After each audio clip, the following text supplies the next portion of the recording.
Hi, I'm Professor Michael Buist, a member of the working group that designed this resource. Australian researchers, policymakers, health managers and clinicians have shown international leadership in the understanding and prevention of adverse events. This is work that both improves the quality of care in the healthcare system and minimises patient harm. As part of this effort, RACP has developed this resource that specifically addresses quality and safety issues in the rural, remote and expanded care settings. My passion for the research that I've undertaken in this area has stemmed from nearly 3 decades of practice in critical care. This is where, unfortunately, patients who have sustained more serious adverse events eventually end up, if they don't die. This passion has also grown through my own experience as a patient. In 2008, in the morning after a semi-elective laparoscopic appendectomy, I became unwell and hypotensive. The MET team was called for a systolic blood pressure of 60 millimetres of mercury. Widespread ST segment elevation suggested an anterior septal infarct. But I almost had to scream at the medical emergency team doctors and say, I am not having an infarct.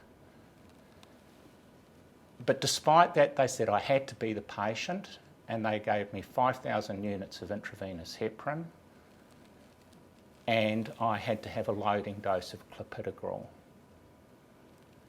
I asked the medical emergency team doctors to get my old ECG faxed across from my office that was in the hospital next door.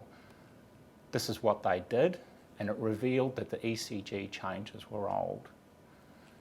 But still no one had an answer for why I had such low blood pressure. The surgeon took a look at me and felt that I wasn't bleeding. And he instructed that I have a CT scan of my abdomen. Meanwhile, my wife was really concerned about what was happening to me, and she rang my obstetrician brother in Sydney, and he was really concerned. He said to Sarah that he was really concerned that I was bleeding as a complication of the surgery. Eventually, it was time for me to go to the CT scan, and my wife was there and told me what my brother had said. It was at that point that I said that I'm bleeding. I had looked at my hands and felt my tummy that was just slowly expanding before my very eyes. And in essence, the staff didn't believe me again, and I essentially swore at them and said that I needed to go to theatre. What happened after that was just a total blur. I just remember waking up in the intensive care unit after the operation and being told that I'd lost a massive amount of blood. And I later learnt that the laparoscopic procedure was complicated through venous hemorrhage, and also that one of the inferior epigastric artery had been nicked.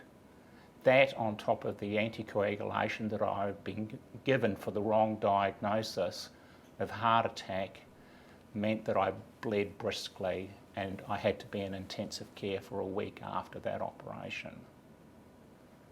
So the main thing for me, and the main thing I want to teach, is the importance of clinical information and the importance of listening to our patients.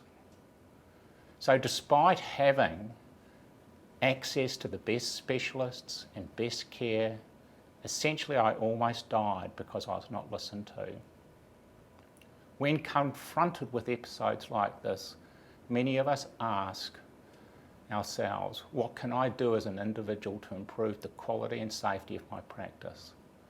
There's a lot we can do as individuals, but none of us can solve everything on our own. Many of these issues are systematic or stem from competing interests or perspectives of several parties. So the first step must be to educate ourselves. The working group and I hope you find this resource useful, and we would welcome your feedback.